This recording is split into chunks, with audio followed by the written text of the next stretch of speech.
Silakan masuk. Nah, Jason. Terima kasih Pak.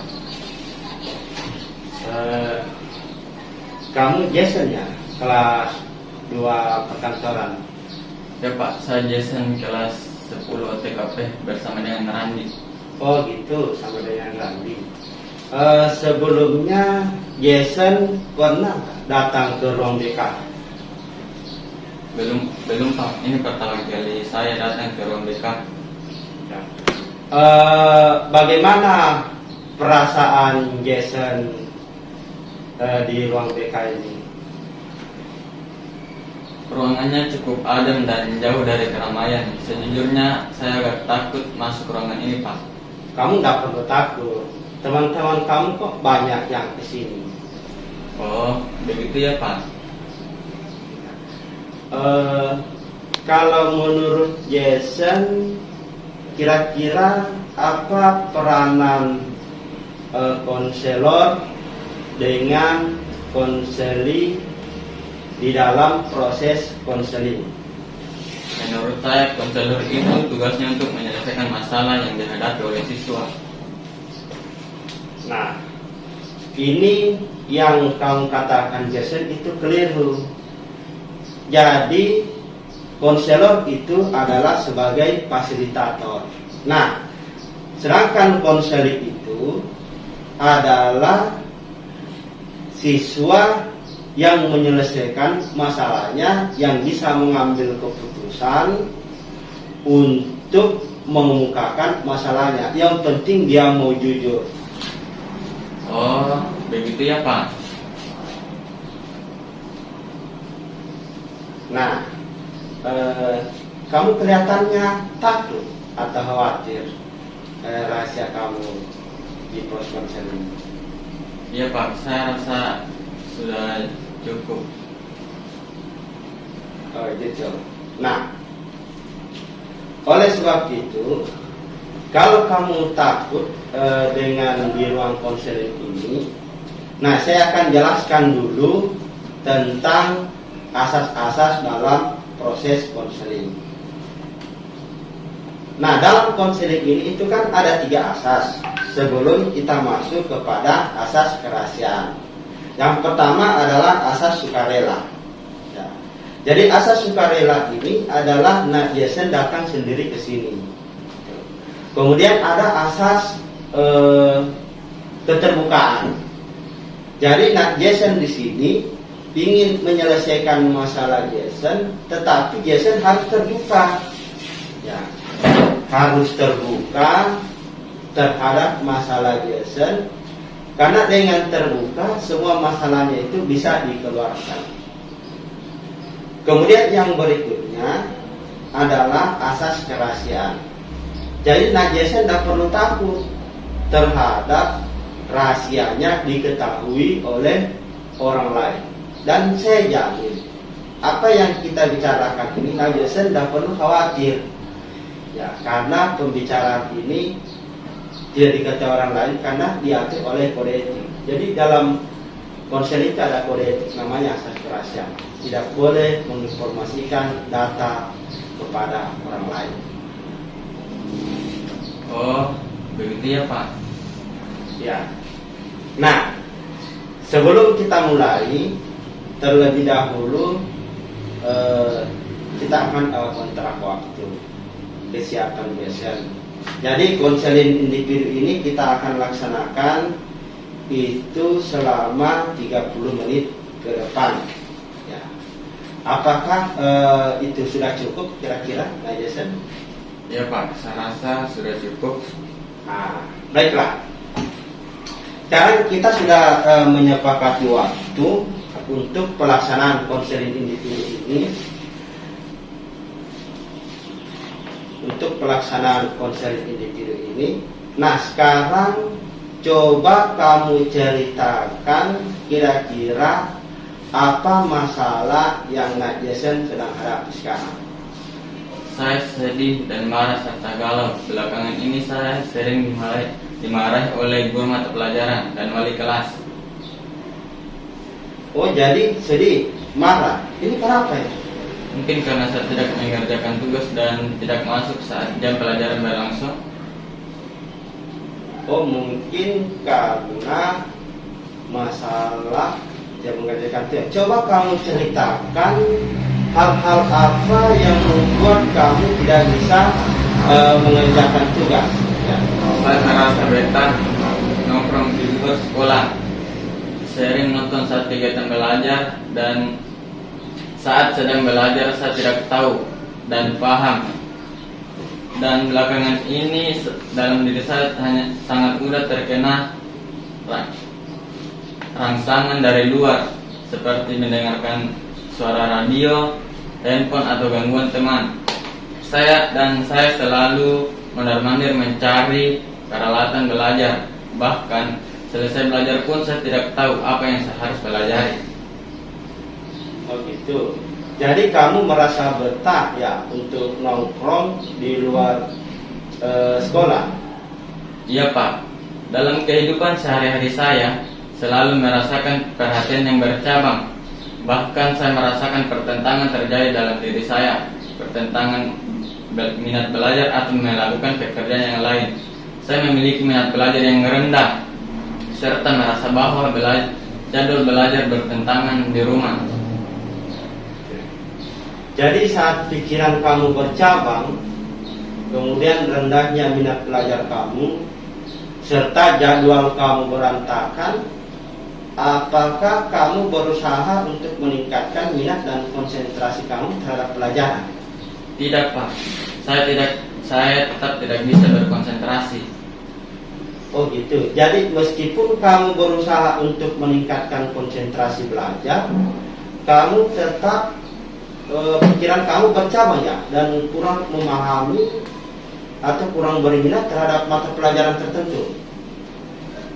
Iya Pak, saya tahu bahwa apa yang saya lakukan ini kurang tepat, tapi itu menyebabkan saya merasa saya sadar Pak, seharusnya saya belajar giat karena sebentar lagi saya akan menghadapi yang namanya ujian.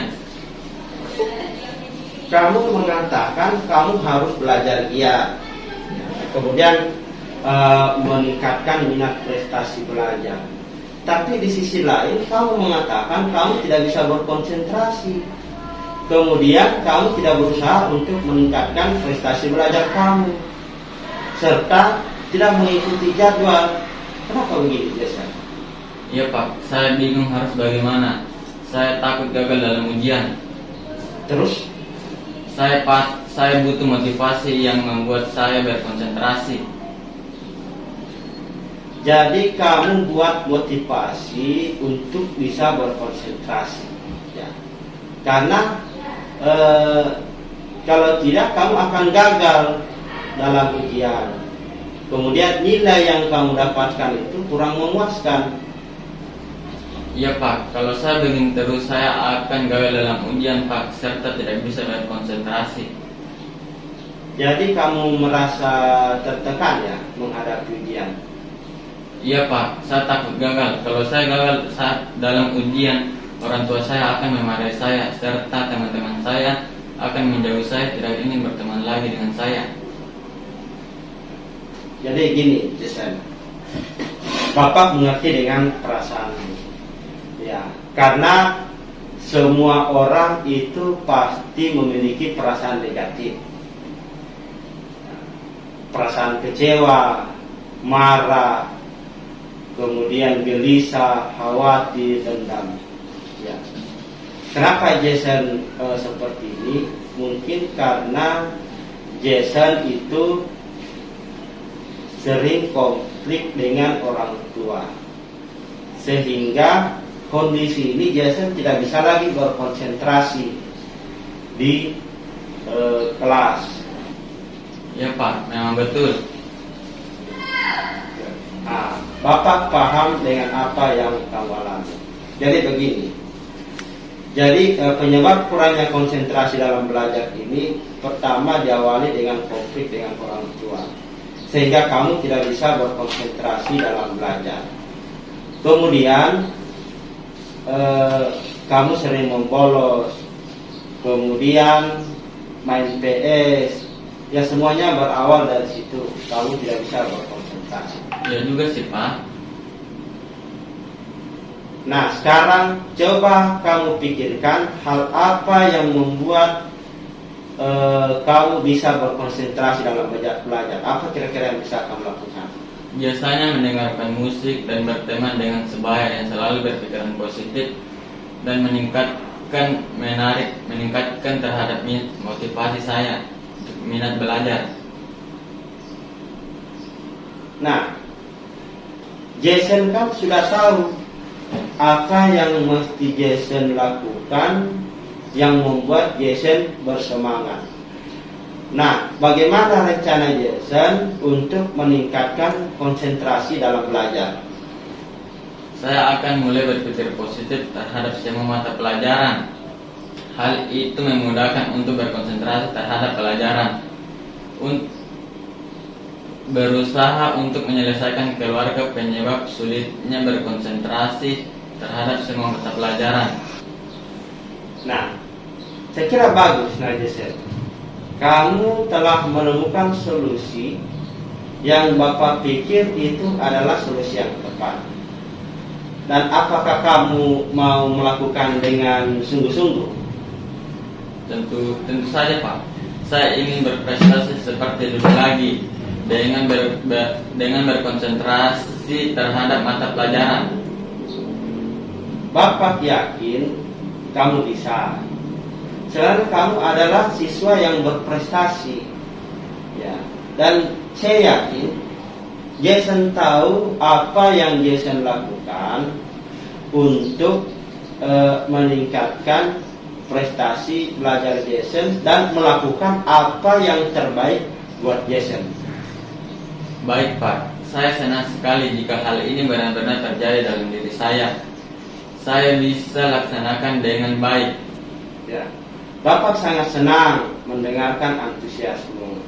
Nah, apa masih ada hal lain yang Jason sampaikan? Saya rasa untuk saat ini sudah cukup Pak. Ya. Berhubung waktu telah habis, jadi saya akan coba memberikan penguatan atau menyimpulkan kembali. Ya. Jadi berdasarkan hasil pembicaraan kita sebelumnya, yang pertama adalah Jason itu harus membangun komunikasi dengan orang tua. Kemudian yang berikutnya membangun pikiran positif. Kemudian yang berikutnya jangan membolos. Nah, dengan membangun komunikasi dengan orang tua itu memudahkan kita akrab dengan orang tua, harmonis, sehingga Jason bisa konsentrasi dalam belajar. Kemudian mengembangkan perilaku asertif, yaitu menolak dengan tegas ajakan teman-teman yang mengarahkan ke perilaku yang kurang baik. Baik Pak, saya senang sekali jika hal ini benar-benar terjadi dalam diri saya. Saya berjanji akan belajar dengan giat. Ya, oke. Jadi Bapak senang sekali mendengarnya. Bagaimana perasaan Jason? Saya juga merasa senang dan lega Pak jika sekarang saya sudah tahu apa yang saya harus lakukan. Jadi sebelum setelah konseling berakhir, apa yang akan kamu lakukan? Saya akan berusaha untuk meningkatkan konsentrasi belajar saya dengan berpikiran positif terhadap semua mata pelajaran. Ya. Nah, bagus. Semoga kamu bisa bersungguh-sungguh. Jadi Jason begini, tolong informasikan kepada Bapak. Misalnya kalau belum ada perubahan atau belum Jason merasa kurang nyaman, kemudian jangan sungkan lagi untuk ketemu dengan Bapak. Jadi Bapak akan observasi, lihat perkembangan. Nanti kita akan adakan pertemuan berikutnya lagi. Ya, saya kira demikian.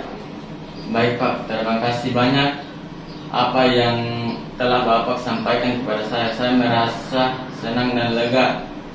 Sekarang saya sudah tahu apa yang saya harus lakukan. Kalau begitu saya permisi, ingin kembali ke kelas. Jangan sampai guru saya telah memulai pelajaran.